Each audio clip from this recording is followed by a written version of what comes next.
Hello, you're watching VTV News live from Hanoi. This is Hoai Leung with the latest update for this hour. Prime Minister attends the Mekong 5 Economic Forum in Japan. Free trade agreements open up chances for Vietnamese garment industry.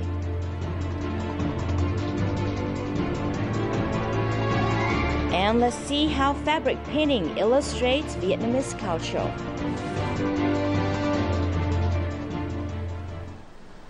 Top news for this hour. Party General Secretary Nguyễn Phú Trọng will make an official visit to the United States of America from July the 6th to the 10th.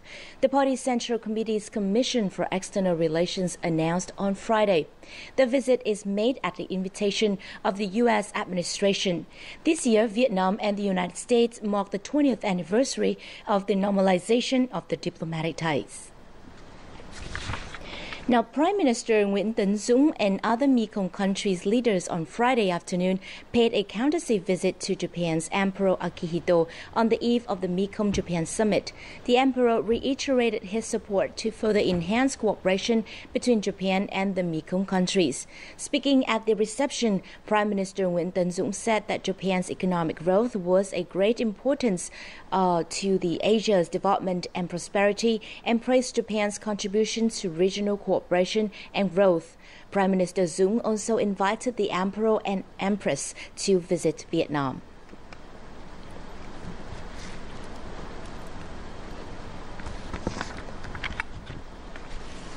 Now, also in the framework of his visit to Japan, Prime Minister Nguyễn Tấn Dũng on Friday joined leaders from Laos, Cambodia, Thailand and Myanmar at the Mekong 5 Economic Forum in Japan. This was as part of the ongoing 7th Mekong-Japan Summit. The event was organized by the Japan External Trade Organization.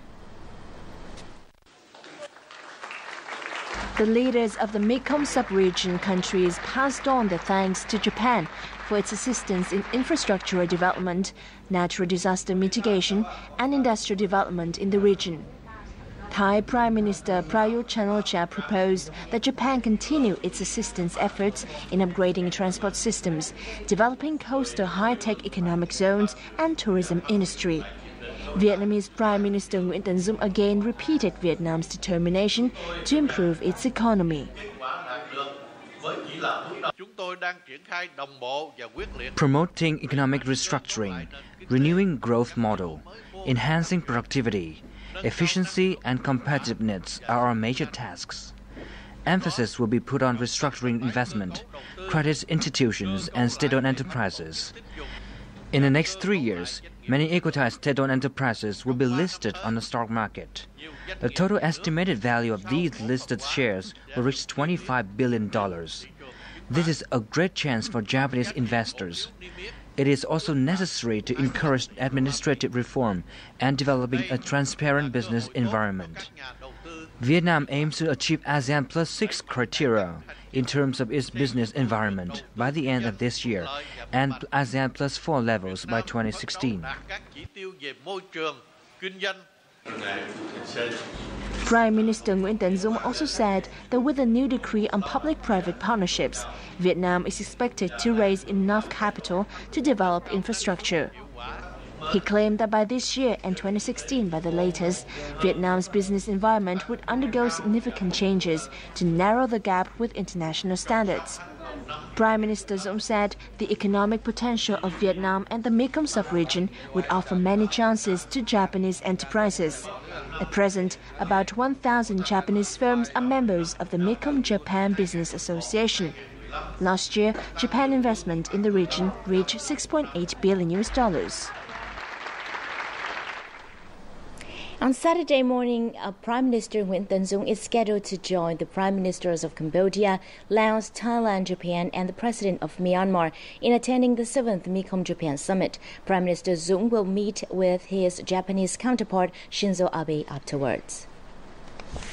So the ongoing 7th Mekong-Japan Summit aims to review the Mekong-Japan cooperation over the past 3 years following the Tokyo strategy in 2012. So what is the role of Vietnam in implementing this strategic plan? The following report will show us more. In 2012, Japan and Mekong region's countries, including Vietnam, Cambodia, Laos, Myanmar and Thailand, adopted the Tokyo Strategy 2012. The strategy's ultimate goal is to enhance the Mekong region's interconnectivity as well as its connectivity with other regions. A year later, Lac Quyen Port in Hai Phong, one of the most important Japanese ODI projects in Vietnam, held a groundbreaking ceremony. The port aims to serve as a new international gateway connecting the Mekong region countries with Europe and Northeast Asian countries. Regarding cultural programs, thousands of Vietnamese youngsters participated in Genesis 2.0, a program designed for youth exchanges between Japan and other Asian countries.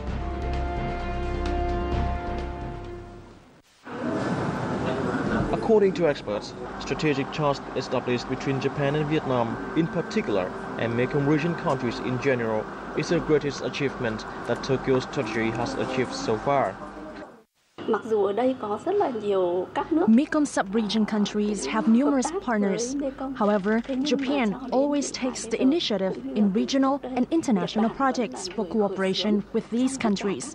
As a result, Japan has established strategic trust that will boost Japan's position in the local and global arena. Speaking of the achievements, experts said that Vietnam has become a loop enhancing the positive effects of Japanese projects in Vietnam to countries in the sub-region. Port of central Vietnam, like Da Nang, will surely be able to gain from the increasing trade between Japan and Laos PDR and Thailand through the East-West corridor. Second example would be Japanese subsidiaries located in southern Vietnam will surely seek more investment opportunities in Cambodia if we are to have more full-swing southern corridor projects. Japan plans to provide about $4.8 billion in official development assistance to 5 Mekong Basin nations from 2013 to 2015 to boost the region's development. During the 3-day summit, the Vietnamese Prime Minister and his counterparts will craft a new strategy for development in the Mekong region beyond 2015. Prior to attending the Mekong-Japan Summit, Prime Minister Nguyễn Tấn Dũng attended the Vietnam-Japan Economic Roundtable on Friday morning. The state leader affirmed Vietnam's determination to improve the investment environment and create the best conditions for Japanese enterprises to invest here in Vietnam. More to follow.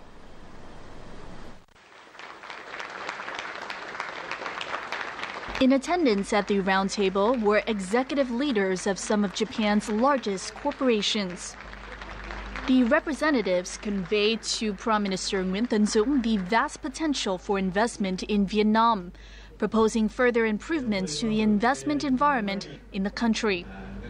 Speaking at the roundtable, the Vietnamese leader stressed that Vietnam's economy had entered a new stage of development with a more stable macroeconomy and efficient inflation control. He added that the nation is also pushing to develop its market economy and strengthen human resources and infrastructure. With commitments to a number of free trade agreements, Vietnam is boosting its free trade relations with 55 nations, of which 15 are members of the G20. We understand that the business environment in Vietnam still has its shortcomings, but we are determined to find solutions, particularly in reforming administrative procedures in tax, customs, social insurance, and construction permits. Vietnam is striving to bring its business environment index to the average of ASEAN +4 by 2016. Many new laws have been passed as of the beginning of July, such as the laws on investment, enterprises, housing, and real estate. These are the commitments that Vietnam has made to raise the investment environment in Vietnam to international standards.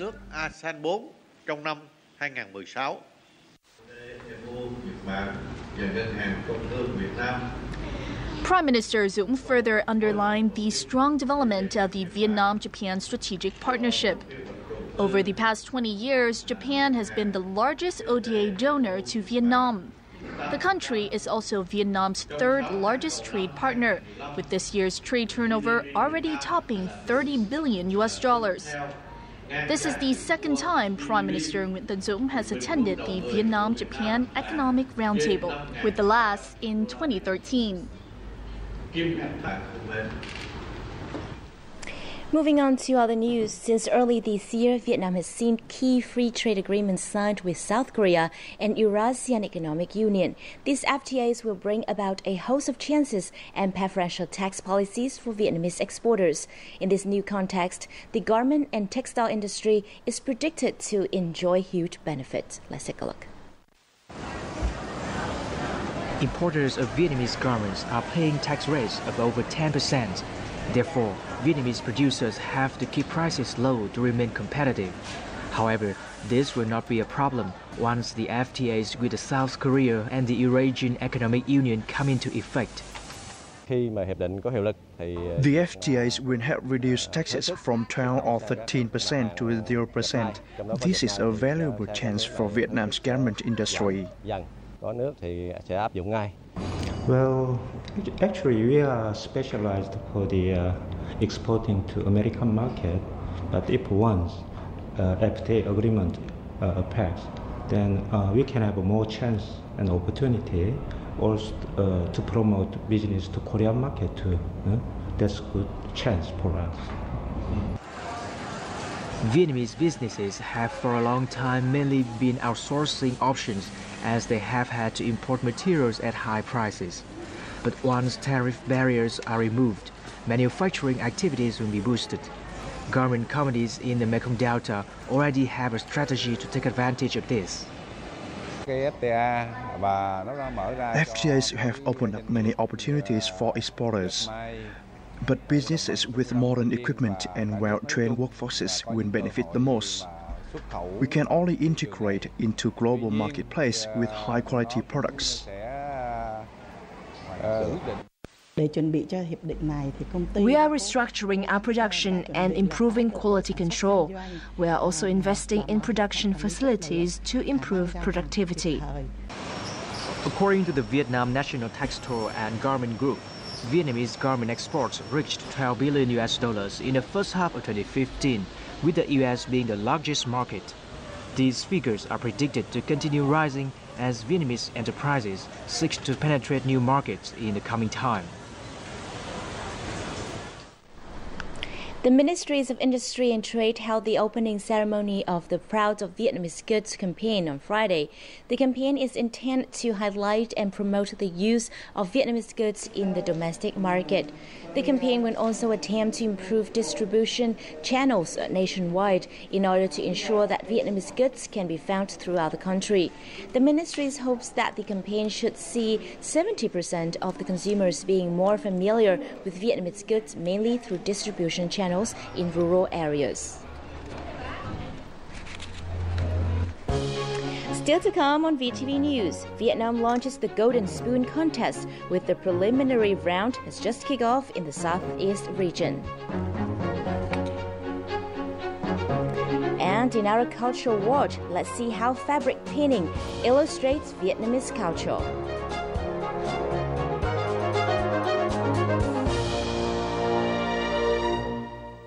Exotic Vietnam is an intriguing blend of many charms. This land is where all manner of stunning landscapes await like a visual feast, rivaled only by the beauty of its people and their abundantly rich tradition and culture. Here is where you can relive the past in richest color or live it up in the bright lights of the big city. With so much more to offer, Vietnam is simply unforgettable. Welcome back to VTV News, live from Hanoi.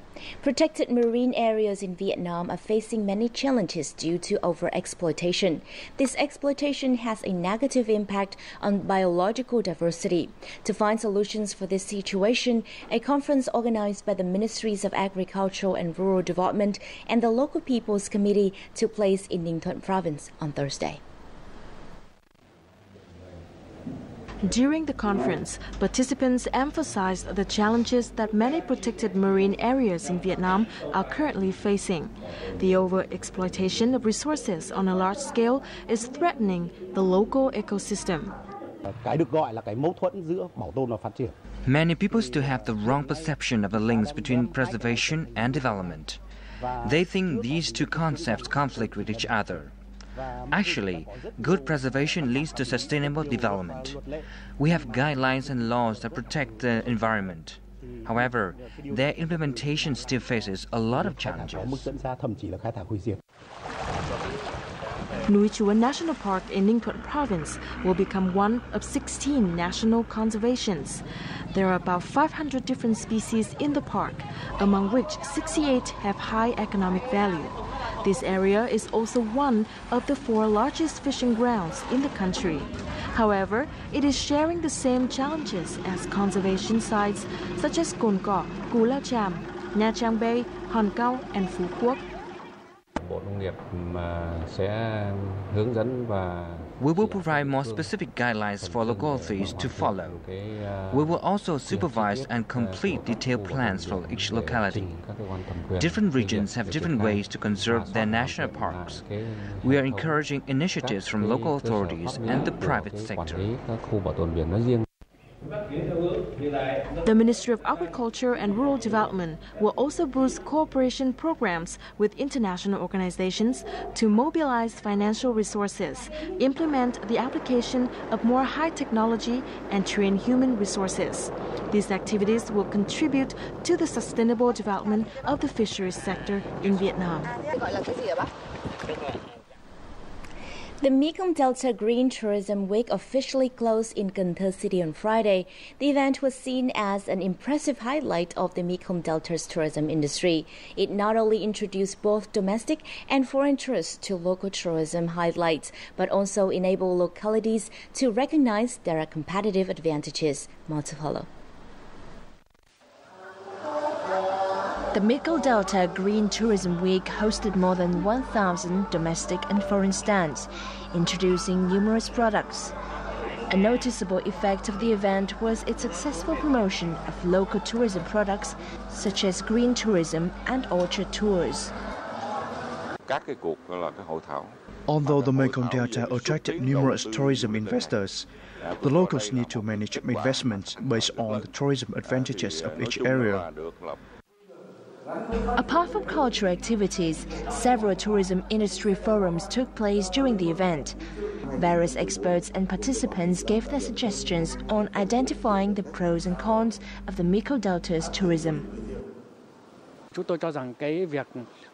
locals need to improve the quality of their destination sites and ensure the environment is well preserved in order to gain the trust of investors and tourists.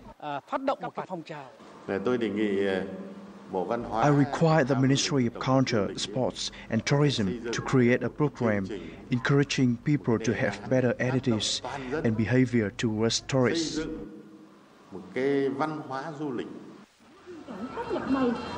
The week not only featured tourism products from the Mekong Delta, but also stressed the limits and potentials related to tourism development in the area.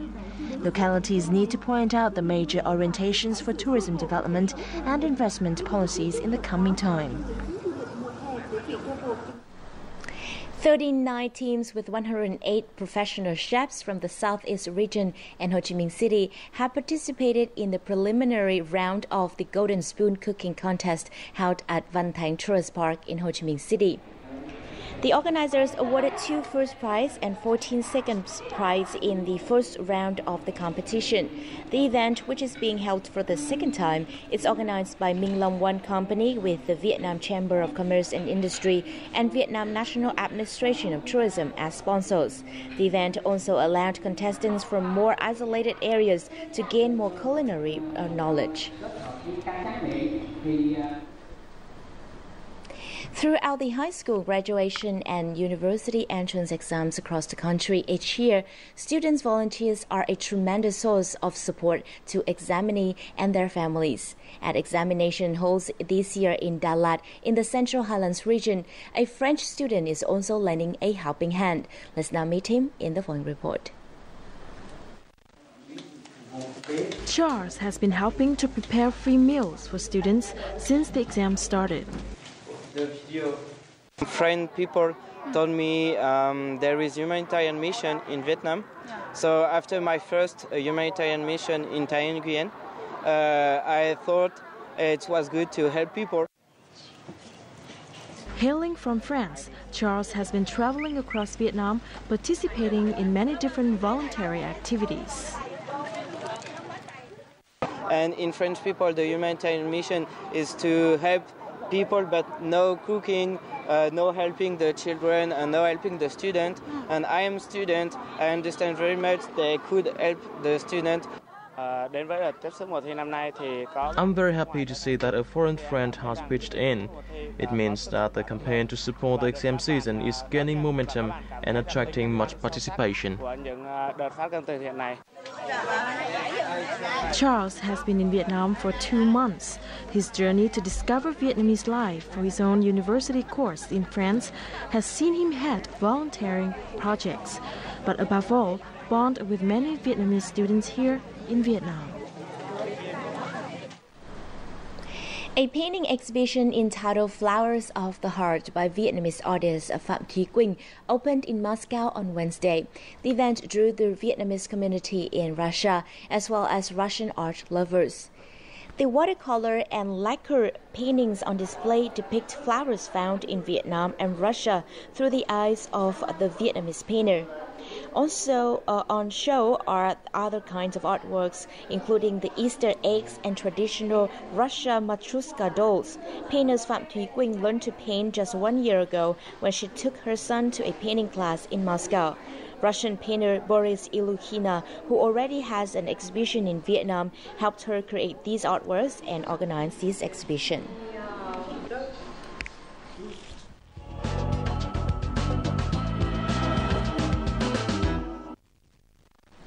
While painting a picture on paper may be a difficult and lengthy process in its own right, it is rather a more complicated and time-consuming process when painting on fabric, especially on clothing.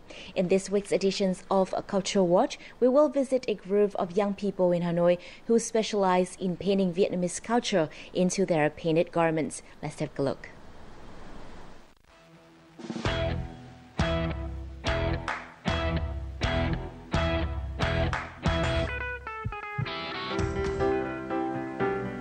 Vẽ một cô gái mặc tà áo dài.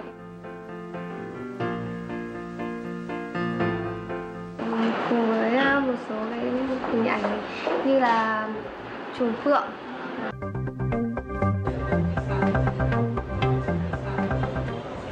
Painting has been a passion for Nguyễn Thị Vinh ever since she was a child. Completing a painted dress like this requires no small amount of skill and patience. First, I have to draw the design by pencil before painting.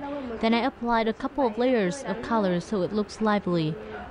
For a simple design, it might take 1 to 2 days to finish, and up to a week for it to be dried and washable.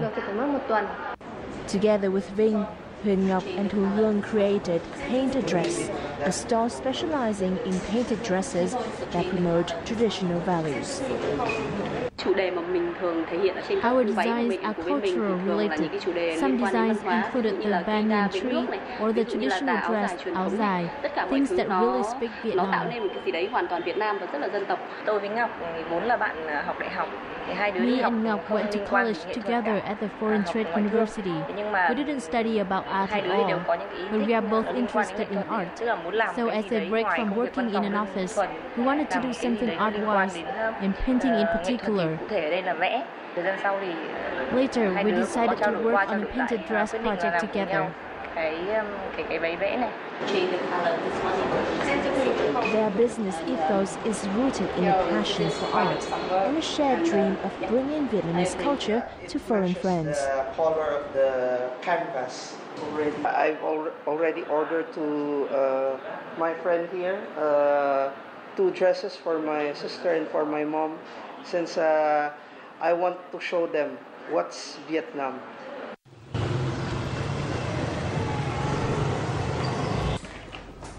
These students are sketching out their designs. They choose the best fabric for painting on, made from tightly woven 100% cotton, and apply light layers of oils and acrylics. Inspired by familiar everyday scenes, the artwork on this dress was created by Đào Minh Phương.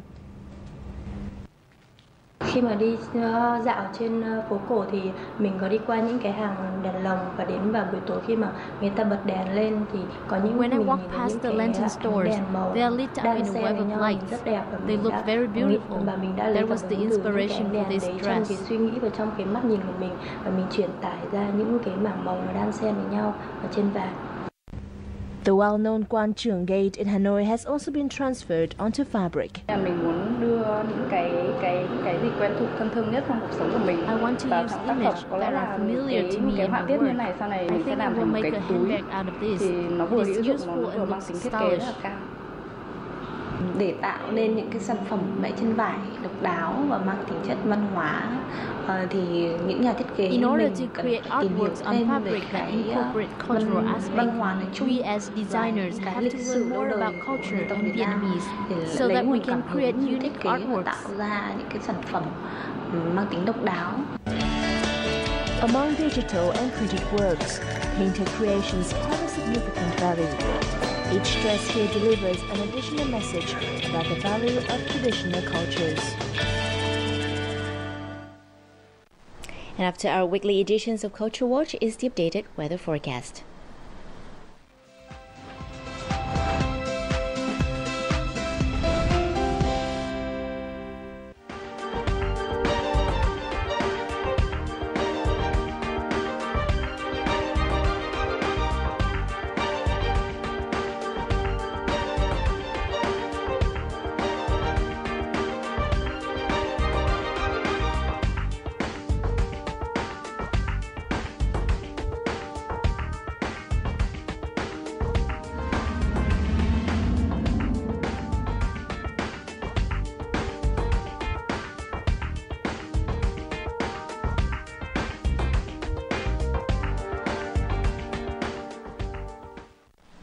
And that's it for this hour. Do log on to vtv4.vn or youtube.com/vtv4go for more updated news. Thanks for your time and goodbye.